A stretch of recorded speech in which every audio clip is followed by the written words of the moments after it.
Parents of Catholics on campus may remember that much was made of students gaining the freshman 15 during their first year of college. Recent studies have shown only a small number of students actually gain 15 pounds or more. It's really more like 2 to 7.5 pounds, but there is an increase that happens. In recent years, many campus health centers have shifted their focus to nutrition education, sleep, stress, and mental health rather than weight gain warnings. While students' bodies are still maturing during the college years, insufficient sleep, stress, sedentary behaviors, and inactivity due to screen time play a role in depleting health and well being. Today, I am thrilled to introduce you to someone who's thought a lot about nutrition and women's health. She blends her expertise with a uniquely Catholic perspective and is known as the Catholic nutritionist.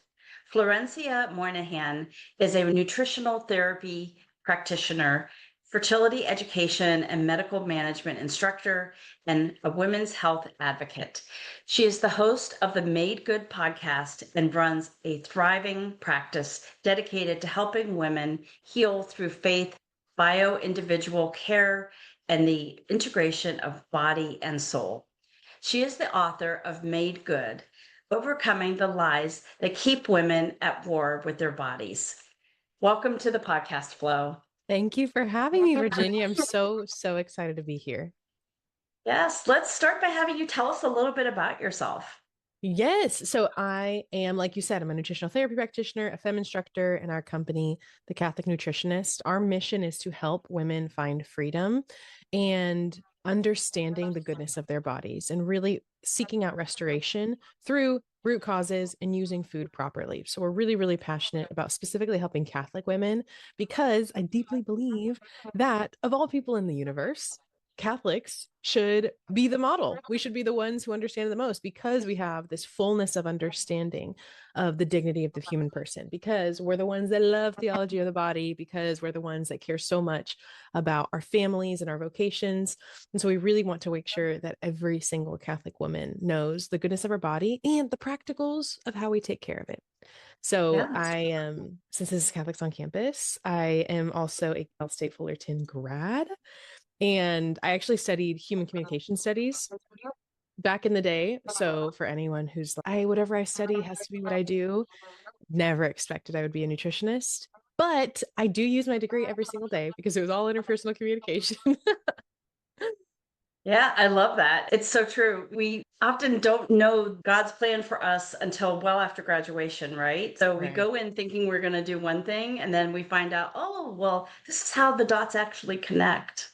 Yeah. So after graduation, I know you actually spent 2 years as a focused missionary. Can you tell us a little bit about that? I did. I guess the one thing, I was never someone who was like super career driven.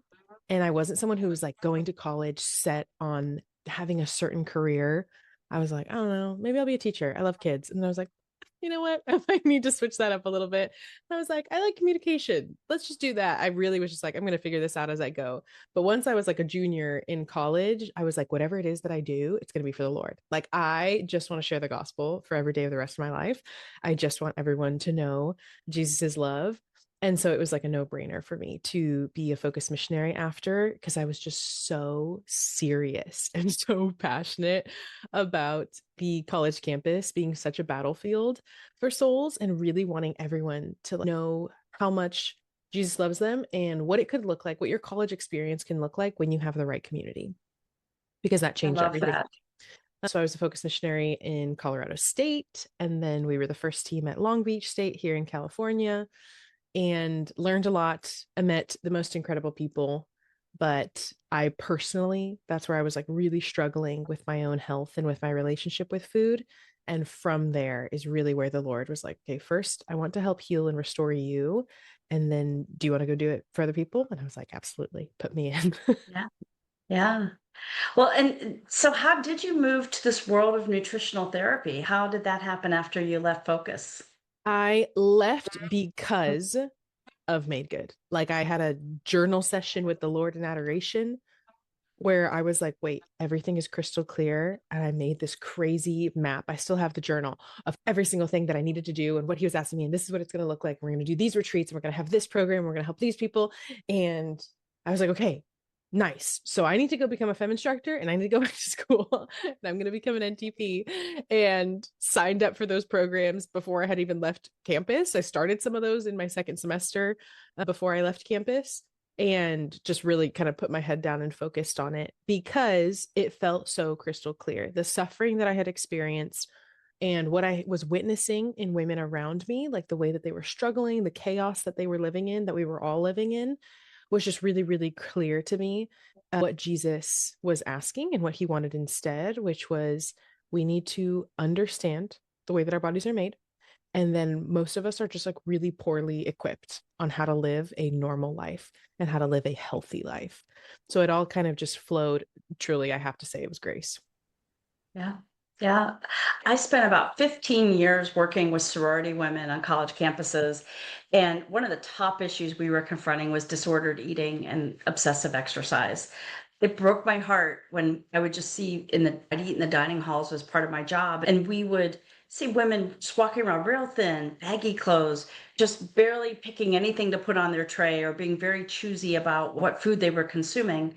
And I'd also hear this from the sorority women. They'd talk about women they were concerned about. And there really wasn't a lot at that time for nutrition or talking about eating disordered or any of those sorts of things.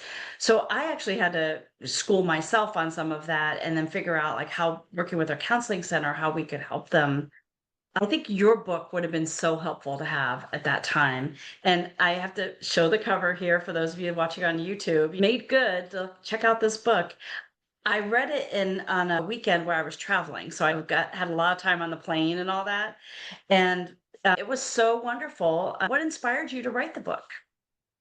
So part of it is it's designed to be the first step. Mm. There's so many things, so many conversations that I wish I could have, or there's so many conversations that I have had. And so I was looking back at everything that we've worked with hundreds of women over the year that I work with personally. I don't mean like send them to other people and I just have my name on the label. I work with them personally and I get to hear their stories and I get to talk to them and I get to watch them. So what were the things that I see have made the biggest difference in their hearts?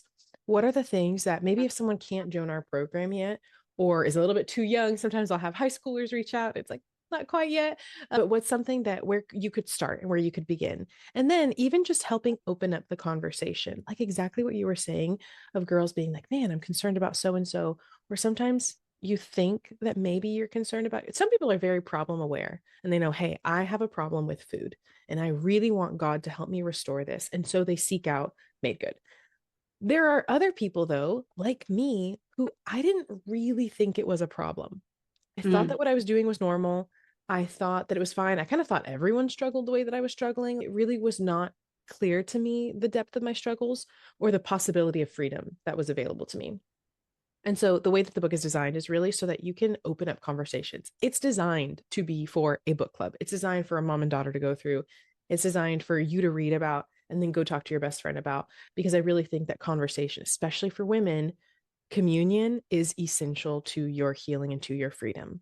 It is so hard to heal alone. It's nearly impossible to be an island because Jesus wants you to experience his mercy and his love through the people around you. And so I think for women in particular, the art of conversation and the art of communion is really critical. And that's why every chapter has those questions at the end that you're reflecting on for yourself, but can also hopefully open up some of those things because I have just seen over and over you being alone is a huge problem. You being exposed to, like, hey, this is maybe possible. And that's why there's certain exercises, certain questions, and even the topics we kind of scatter through a few different systems in the body or different topics that are essential for feminine well-being so that you start to kind of open up your eyes and consider what does my whole life look like and what is possible for me. Yeah. Yeah.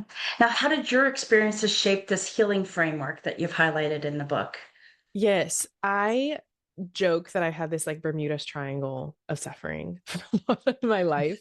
Because when I was a kid, I was obsessed with the Bermuda Triangle and I would watch so many documentaries on it. And I would be like, what do you mean? These ships disappear. It's just this black hole that once you are in the middle of it, things just disappear and you're gone. And that's kind of what it felt like. I felt like I had this black hole in my life. where it was this trifecta of my disordered eating and my body image issues, just really distorted perception of what I looked like and a distorted understanding of the goodness of my body. Really bad gut issues. I would have stomach aches every single day, and I would go to the doctors over and over and be told it's just IBS, nothing you can do.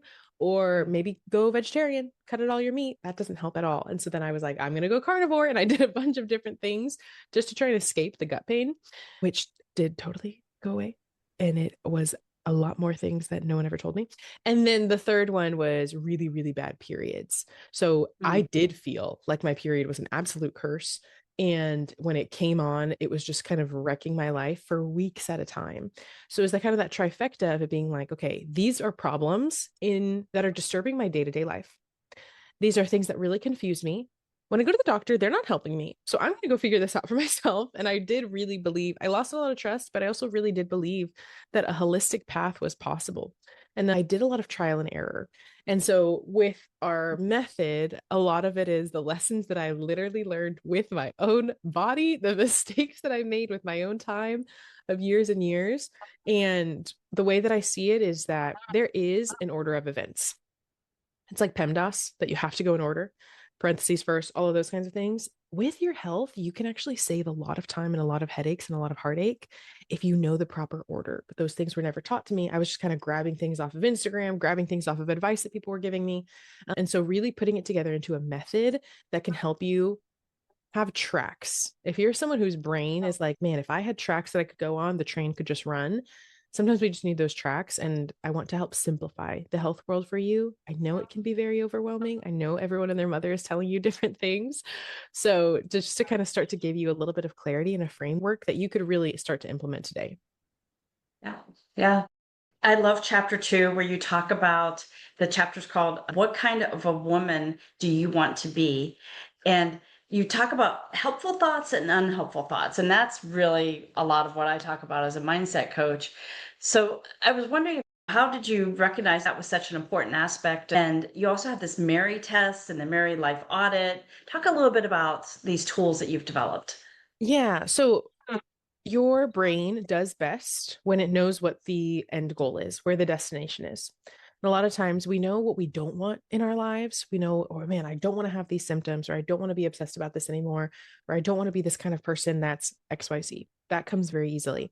Your brain actually does better though. If I tell you not to think about an elephant, you're going to think about the elephant. So your brain does a lot better if it's like, well, what are we trying to work towards? Who are we trying to become? And really giving you the space to dream and consider. I have so many women that literally will come and work with us and are in their early 20s, maybe still in college, maybe still single. But what drives them is that they picture being this kind of mom one day. They want to be someone who's fit and can run around the playground with their kids, right? They have this vision for their life. And so, really working with that, because from there, your day to day life can become really, really natural and really straightforward. If you know what it is that you're going for, it can become really natural. One of the roadblocks that we do need to work through, we work a lot on your brain in our programs because we really want to make sure you can't heal if your brain is telling us the opposite thing. Like it's really hard. You can have the perfect supplement plan, you can have the perfect meals, but if your brain is like, nothing ever works for me, it's easier for everybody else and not for me. God doesn't care if I get better, right? Those are really unhelpful thoughts that can actually massively get in the way of your progress. So, giving you the space to see it. Sometimes you just need examples. And if you see those unhelpful thoughts and you're like, oh my gosh, I have like 90 of those a day, how do we then start to turn those? Because you're not a victim to the circumstances of your life. You're also not a victim to your thoughts. You can actually have a big role in shifting them. Of course, there's temptations, there's wounds, there's struggles, of course. And that's why we need to pray, pray, pray for the protection over our mind, for that helmet of hope. But there is a point where you can catch the thought, hold on to it for a second. Is this going to help me? No. Then I don't want this. I'm actually going to start practicing something different. So I gave quite a few examples that are real examples from real women that we've worked with and the real alternate thoughts that they've chosen as well. And if you're hearing that and you're like, what do you mean you just change your thoughts? Okay. Changing your thoughts comes from changing your actions. That's one of the easiest way that you change your thought patterns. But first, you have to know what it is that you're thinking. So I always call it like you stop the train. And then there's probably one particular unhelpful thought that if you were able to shift in a more helpful and a more healthy direction, would actually have this huge cascade effect on the rest of your day and the rest of your week, the rest of your month, and how you live your life. So I think a lot of women, if you're just like, well, I have so many different unhelpful thoughts, right? But what's the big domino? That if there was this one that you could pull, one that I see often is, let's say, people that don't struggle with disordered eating in that way, but instead it's like, man, my weight is actually a really, really difficult thing for me. I struggle with emotional eating. I struggle to stay at a healthy weight, or I haven't been a healthy weight in a long time. And I've tried to lose weight so many ways, but for everyone else, it's easier except for me. Even if that's true, even if Mhm. we were able to categorize it all and that was totally true, does that help you in your journey? Is that going to help you? Probably not. So let's shift it around. So because you're thinking, man, it's so much easier for everyone else to lose weight. So I'm not even going to go to the gym today. So I'm going to eat whatever I want. I'm going to eat the entire sleeve of Oreos. I'm not even going to worry about it. I'm going to beat myself about it a bit later. I'm going to be jealous of the other people and I'm going to be like, well, they must have this magical metabolism. Not helpful at all. So if that's your big domino, and that would shift you being like, you know what? It's possible for me when I put in the right work. I might just be lacking the right strategy. Maybe I need help. Maybe I need to hire someone that makes me a game plan. I might not be committing the way that I think that I'm committing. I'm going to start writing down what I'm doing every day and see if I'm actually locking in the way that I think I am. I'm going to start seeing exercise as a way to have fun, to blow off steam and stress rather than some punishment of what I have to do. Because I promise you, the people that have a healthy relationship with exercise aren't always telling themselves that it's the most miserable thing in the entire universe. They're getting something out of it, which is why they keep going back. So I just want to map those out. That's one example, but so that you can see if we capture the unhelpful thought, if we rewrite it, you choose that new thought on paper, not when you're in the moment and you're crashing out. You pick that new thought when you are sitting in prayer, when you're like, man, this is like, assess your life, be someone that gets back in the driver's seat of it. So, mapping those out and seeing, okay, what could be possible and giving you some examples so that you don't have to just make it up all on your own. Yeah. Yeah, that's so amazing. I remember for years I thought I'm not an athlete. Yeah, oh, And that's you a know, good one. Yeah, and same. all the things that come with being an athlete. And my brother talked me into starting CrossFit some years ago, and I was involved with that for about 5 or 6 years. Well, during that time, my husband and I had never had children, but we became foster parents. And we had this little 7-year-old staying with us. And for several years, actually, it turned out, but he was constantly on the go. And we had to really wear him Keep out up. so he could get to sleep on time and all that. So I picked up every possible sport. We lived at a place where there was tennis courts and golf, and we played baseball and catch and all these things. And here I am doing these things. I don't know the first thing about how to throw a baseball correctly, but he would play with me and he didn't mind if I didn't throw it right every time. And I got better as we went and those Wow. sorts of things. So it really brought this whole, and having done the CrossFit, I was stronger. I was more able to keep up with him in some ways and just really pull all that together. So when you said the thing about being a mom and running after the kids, if that's in your vision one day, yes, working out will help you.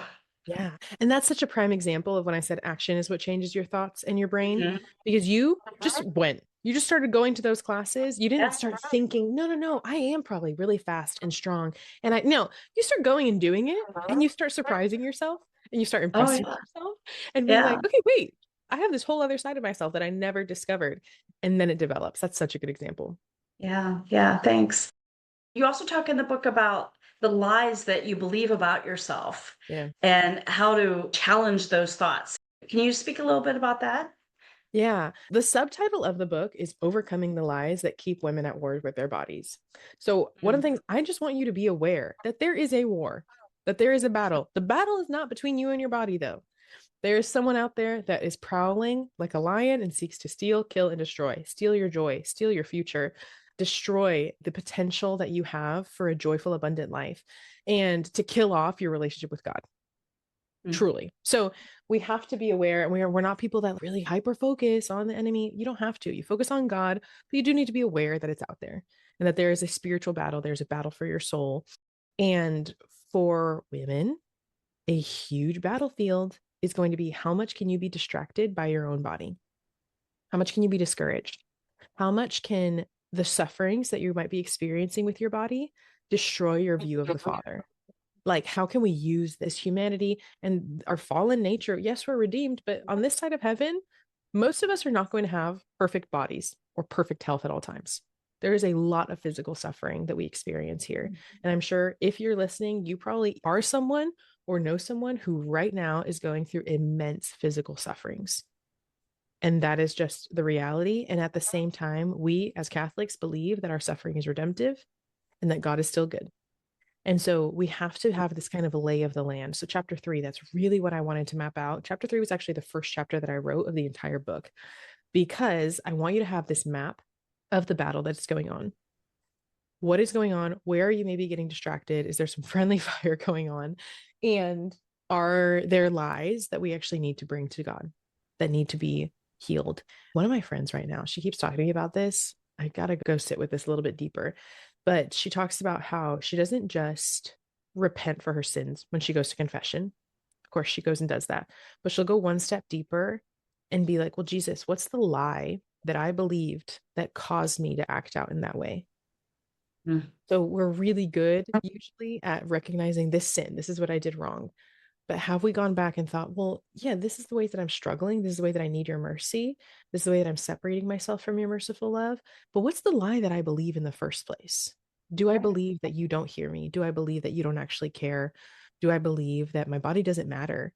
Those kinds of things I think are really critical to begin with, because if our mind is so crowded with lies, my heart was like an overgrown garden, but not in the pretty way. Weeds, thorns everywhere, like so many lies. And Jesus, in his mercy, had to pluck one by one with my help, with my cooperation when I was ready. And it took me a really long time in order for there to be space to plant something new, something beautiful, for there to be fruit, for there to be flowers that would grow. And so we don't want to get obsessive. And I just want to say, if you are someone that is deeply struggling, this is not work that you should be doing alone. You start it, but everything has to be with Jesus and honestly, probably with someone that is trained to help you. Because who is it? Christopher says your mind is like a dark alley. Don't go down it alone. Like Right, sometimes right. you don't have to be like, I'm in all the weeds. Like it'll get choked out. So just make sure that you have the right help. But if you're like, okay, I want to get a lay of the land. What are the lies that I'm believing that are keeping me from receiving the fullness of God's healing love? And that's where we really want to begin. Yeah. Yeah. Thank you. I love how you say caring for our bodies is a holy act Yeah. and it's not selfish. No. So, Y'all, I have a group of sisters that I'm about to walk through Made Good. Like, if there's any example that you're like, what? They're brides of Christ, and they still know I have this physical body. We're not these angelic spirits that are just flying around in the air. He gave you this body, He took on this flesh. And so I think a lot of times one of the big lies that women are living with, Catholic women in particular, is, oh, it's vain or it's selfish or it's unholy for me mhm. to care at all. I need to act. And I'm like, that's Gnosticism. That is a total denial of the gift of the body. We don't believe that. We do believe that the body is a gift. I have this one quote that's phenomenal from a church document, but it's really that the body is not a burden. Body is not a Oh, burden, yeah. it's a gift. And so really recognizing also the way you take care of yourself is probably how you take care of other people. And you're like, no, no, no, no, no. I take care of other people really, really well. I don't take care of myself. Well, then that also does not make sense. There's a mismatch there. So I just want to kind of sound the alarm that you taking care of yourself is critical. You knowing how to take care of your body is a good and very basic thing. Yes, there are people that can take it to their extreme. No one's saying to go be the guy that's trying to live 1,000 years old, that guy that spends like $10 million on his health every year. No one needs to be him. But as a steward of the gift that you've been given, and then as women who play massive roles in their family, in their community, you are either someone who has children or will have children, and they will be made out of whatever you have to give. You are someone who will be taking care of your parents. You are someone who takes care of your husband and your friends. You are someone who is active in her community. You are someone that teaches. You're someone that's in her parish. You are a critical part to your community. Do you realize that? Do you realize how critical your mission is on this earth? That God has a piece of his heart in you that only you reflect, and that you taking care of your body allows you to go do that and to do it well. So I really just want women to understand you're made good and you matter. And I think a lot of women, sometimes the way that they treat their body, it makes me wonder if they think that they matter at all. And so sometimes the way that you're treating yourself is actually a sign of a deeper issue. Again. And recognizing that if you're like, I don't care at all, I don't care what I eat, I don't work out, are you walking around like you're thinking that you're a piece of garbage? Because you're not. You're a daughter of God. You are most beloved. You are designed beautifully, wonderfully well. There's so much good about you. Do you believe that? And if you're not taking care of your body, I'd be hard pressed to not find one of those lies in your heart. Yeah. Yeah. I love chapter 7, where you talk about, is your cycle just a curse, as you had mentioned earlier? And you discuss this holistic options for reproductive health. Yeah. And you really emphasize that fertility and hormonal awareness are windows into a woman's overall health. Mm-hmm. So can you tell us a little bit more about this? Oh my gosh, literally yesterday, one of my clients that's been trying to get pregnant for years and years and years told me that she's pregnant. So I am high on that right now. And I can speak to this.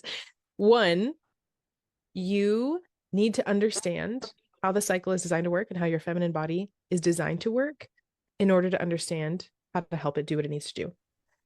So there's the person, the woman that wants to get pregnant and maybe is actively in that, and that is a part of her life. There's then someone who might never be pregnant. I'm going to use the example of even just a sister so that your brain just shifts completely. Or there's people that it's not possible for them to get pregnant. And that becomes then a very tender and painful subject. And I actually still want you to know how to pay attention for your own well being. Because I think sometimes as Catholic women, it becomes so black and white, or charting becomes about NFP. NFP is not, that is a separate thing. But you understanding your cycle is for you. It is for your well being. It is because your body sends you so many signals. So when I was in college, I thought until I got engaged, a friend had told me, you learn how to chart when you're engaged. He was like, you do that with your future husband. So I was like, oh, I'm not allowed to learn. Okay, charting equals NFP. So I thought I wasn't supposed to learn these things until I was about to get married. And I had no idea, which is why we're so passionate about teaching single women how to chart now. But the truth is, you as a woman, from the moment that you start cycling, so if you're listening and you have daughters and you're like, should I be teaching them before they get their period? Yep. Because then they can start to understand from the beginning. You don't know how many clients I have that were put on birth control within their first year of cycling because their periods were that intense as a teenager, as a young teenager, middle school or early high school. Probably also because mom didn't have the resources or the education. The landscape has changed so much. Even just in the past 7 years, the accessibility that we have or the conversation around cycle tracking is so different than it was 10 plus years ago. It used to be so hard to find anything. And I think that's one of the benefits of social media now, that it's become so easy. And you can go on anywhere and you learn about, I have teenage girls talking to me about cycle syncing. I'm like, I literally didn't know what that was until I was like 23. I had no idea. So the conversation has changed. I think women are way more educated and they're learning a lot more. But ultimately, whether you are trying to get pregnant or not, whether that is right on your horizon or that's something that you don't know if ever it's going to happen, or you know it's not going to happen, maybe you're literally consecrated. Do you still need to know your cycle? Yes, because it is a window into your health. What does that mean? Your body is showing you its inner workings. It's like pulling back the curtain on what is going on. So much of your hormonal activity. So the way that you're eating, this is what kind of really started to shift my brain. Was I learned how to track my cycle, saw that my cycle was off, and that was what then opened my eyes to how severe it was what I was doing with my food, and really helped me find freedom and want to be free in my relationship with food. It was only because I had the awareness of my cycle and I finally got to see, oh, okay, it's really trying to do these amazing things and I want to help it, and I'm not. So understanding it from that perspective. Two, if you're already someone that cares about their health, which if you're listening to this episode, I would guess that you probably are, you are probably someone that tries to make different changes. Maybe you're like, oh yeah, I am going to start this new gym, or I learned about these recipes and I'm going to start testing them out. Those kinds of changes, you can actually track them and monitor them over time. Give yourself about 3 months of committing to something and watch it in your charts. This is why we work with women starting. Our minimum time is 3 months. And with that, we can look at, okay, she started implementing these changes around this time, started focusing on these things, started layering those things in, and we start to see, oh, look at that. Ovulation is more clear. Okay, her periods are getting more regular. The pain is going down. We get to use this as this health data log, which is so empowering, especially if you are someone like me that kept going to the doctor over and over and was just told, I don't know, just take 6 ibuprofen the day that your period comes. And I was like, my liver will not like that. So if you've only been told, I don't know, there's nothing that you can do, you starting with building that health data log is one of the most freeing and empowering things that you can begin with. Yeah. Yeah. And as you mentioned, just this idea of that you are proactively taking care of your health. The doctors want to react to whatever your symptoms are and give you a pill for those things. But here you actually can start to see your own body trends and then make those little tweaks and adjustments so you don't need all those pills and Yeah. things to And even manually reset. exactly. And even a good provider that wants to help you and is trained to help you properly, the women that we work with that have already been charting, we have so much more data to run off of. We have a completely different starting point than if we're going to start from the beginning. So no matter what, you having it for yourself, or you being like, hey, I feel like this is what's going on because I know my body and this is what I've been seeing shift over the past few months. Like, no one can replace you. As much as we want to outsource things and we do need to bring the right care team into your life, there's things that you are the only one that can do it. I had a conversation with my clients recently where I was like, guys, I cannot report your symptoms. You are the only one that can go in and try the things that we're teaching you to try. You're the only one that knows how to tune into your body. And so I just want you to know that you are the most critical person in the equation. And as much as sometimes we want to be like, no, someone tell me what to do and find me all the answers. If you can be training your brain to be like, well, nobody knows my body the way that I do. And I'm going to start to pay attention. And God designed it to give me signals. And if I learn how to speak that language, my life will be better. Everything will be easier. Yeah. Yeah. Now, I don't want to give away all the things you have in this book. So this is really tremendous. It's not only instructive, but there's the reflection pieces and also different tools. So the last tool I wanted to have you talk about is this fuel method. And that's Yes. where you get to play with restoring your energy, stability, and peace. Tell us a little bit about that. Yes. So this one I designed as a filter. So specifically, if you are someone that maybe has kind of black and white, all or nothing thinking, or you know that you do need to be very aware of your relationship with food, or I'm going to add a third category. If you are someone that does get really, really fired up about health things and you're just ready to experiment with anything, I want you to have a filter first before we do all the wild things that come up on the internet. Because in the journey of taking care of your body, we also actually want to improve your mind as well. And we want to make sure that you maintain mental freedom and mental flexibility. So, something that's not talked about enough is the impact that certain diets or lifestyle changes can have on your mind, on your relationship with food, on your perception of yourself, on your body image. So, I created that part as a filter so you can pause. So, everyone and their mother is like, oh my gosh, everyone should do Whole30, which I was one of those people at one point. That is actually not for everyone. It is not so black and white. For someone like me who was very obsessive and loved restricting things, having a list of yeses and nos was addicting, and it kind of lit up a fire inside of me that does not need to be there, that is actually very destructive. So, this is the framework. We want to make sure that whatever you do is going to fuel you. So, first, is this something that is flexible and that keeps your brain flexible? So something that you can shift around, like you were just telling me, all of your travels for the summer. If you're looking at your real life and you're like, there's no way that I could stick with this in a normal life, or you're like, okay, the way that my work life is or my family life is, there's no way that I could keep up with this and have a normal social life, healthy life, or normal brain. This is way too rigid for me. We're gonna we're gonna reassess. It should be universal. So there should be universal principles. As much as every body is unique, there are also universal principles to how the body works and what the especially feminine body needs. But even between men and women, there's a lot in common of what we need. The way that you balance your blood sugar, your mineral needs, the need for exercise, the need for proper nutrition, those things are universal. And kind of the same way that as Catholics, you know how you go anywhere in the world almost and you can find a mass. You can just go on vacation and you can go to Yep. church. We need to make sure that wherever you're going, your lifestyle and your habits can go with you. That you could go live this in Sweden, you could go live this in the south of Brazil. Like, that's the way that we should have it. So this is where we start to rule out. I have a bone to pick with this one company that sells these diet foods. Starts with an O. And they sell these little like nasty snacks. And you probably could not have that if you were going to live in Madagascar. So obviously that is not the ideal diet. And that's not the most essential thing. And then E, it should be energizing, which for some Mm. of you is obvious. For some of us, it's like, what? That kind of rules out the juice cleanse that's making you fall asleep in the middle of the day. Your food and your lifestyle should be energizing you to live your wild life. And then L, I do believe it should be lovely. And I think that's not talked Mm. about enough. So a lot of times we want this plan that's going to be like grueling. And yes, there are things that are going to be hard. It should be uncomfortable. It's not always going to be everything is the most spectacular feast that you've ever had and everything's so much fun. That's not what it is. But when we can maintain a certain level of loveliness in the new habits that we're implementing, it's a lot easier for you to want to stick with it. You're not a masochist. You are someone who wants to have a lovely life.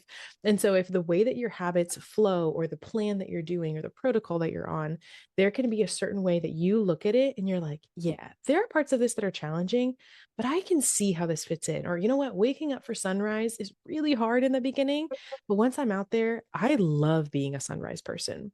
So, really mapping those things out for yourself, creating that filter, because ultimately we want to make sure that you are thinking through what you do before you do it, that we're protecting your mind, and that this is something that you can actually stick with for the long haul. Because any changes that you want to see, I promise you, they're not going to come in 2 weeks or 30 days. We want changes that can be compounding and lasting. And that only happens when we have sustainable lifestyle choices. It's going to be challenging, of course. Being healthy, you have to put in the work. But if you can run through those 4 things and say yes to them, you're going to be a lot better off. Yeah. Well, that's all such great advice. And I really want everybody to read this book, Made Good. So where can they find it online? I know you have a podcast. Just tell us how to find you. Yes. So the book is available now on sophiainstitute.com. It's also on Amazon, Made Good, Overcoming the Lies That Keep Women at War with Their Bodies. And then if you're looking for a podcast after this, I have my podcast, Made Good Podcast, on Apple and on Spotify. I'm on Instagram. I'm on the website. You can find those all once you get to the pod. So join us over there. Excellent. Florencia, I can't thank you enough for being part of the podcast today. And I have 3 questions before we close that are my fun questions for you. So, if money were no concern and you could design a made good finals week care package for stressed students, what 3 items would absolutely be inside? I love this. Okay. If money was no concern for the stressed out student, I would say that you would have meal prepped meals and that you would have 3 meals a day that are actually really, Amazing. really good, protein forward, fiber forward. And also, I would say a little bit more comfort food style so that you're getting all the nutrients that you need, but you're really, really stressed. So, we also want to focus on hot food and your digestion being helped out a little bit. So, I would say beautifully prepped meals so you don't have to think about it, but we know that you're eating. My second thing would be like the perfect sleep setup with the comfiest pillow, the thickest mattress topper, lovely sheets, a comfy little silk or linen sleep set so that those few hours that you are sleeping are really, really good in a perfectly air conditioned room. And then I would say a red light therapy mask. I'm looking at mine across the room. I have the shark one. And if you can have a little moment where you close your eyes, the red light is actually really, really helpful for your cells, but will also give you a moment to recharge. If I was to do finals again and I had those 3 things, I think it would be a lot more fun. Since money is an object for most people, I would say we have to make sure that food is still on the calendar. We have to, I know you're not going to listen to me, but the all-nighters don't always have to be that way if you actually prepare in advance. But actually, at this point of the semester, you might just be where you are. So, whatever sleep that you're getting is going to be really, really critical. Go ahead and throw in a magnesium supplement, a magnesium glycinate, if you can handle it, if you can find it, and making sure that you're drinking your water and your teas. And let's do it differently next semester. Yeah. Yeah, thank you. I love that. Brain health is so important, and it's a whole body experience when you are in that mode of having to remember everything that you've learned over a semester. So, I have yeah. chills just thinking about it. Now, here's my second question. Who is your favorite saint and why? Okay, this is a different answer than I usually give, but Saint Peter, Hmm. I love him and I feel like I understand him. And I'm so grateful for all of his mistakes and his fiery ridiculousness in some of the gospels because it's so human. And it reminds me so much. He teaches me so much. Right now, I'm about to do a deep dive on St. Philip Neri because I feel like he is knocking down my door. So I just ordered my book yesterday. It should be here today. And I'm about to do a deep dive on him because I love his cheerfulness and being like, yeah, you don't have to take yourself that seriously. It's actually really important for you to be holy, for you to recognize that you're like just a little silly saint. So I have those two right now. Yeah, thank you. And what's a hobby that you love that people would never guess about you? Having ridiculous fun. So as sometimes I feel like I come off a little like, okay, we got to focus on these things. I right now have recently gotten into dressing up to surprise my friend. She just had her first baby and newborn trenches, they're no joke. So I dressed up as the Lorax. And now I have a whole running list that I'm just going to keep showing up at her house dressed up as different things. So I have like Laura Farquhar on there. I have Shrek, obviously. I have Gru from the Minions. I have all of these different plans. I think it's hilarious. I love And that. then I used to do a lot of like, I would get all my friends together to play capture the flag or kickball. So I think I'm going to make everyone, I like just doing big activities, like sport, Yeah, childhood sport things.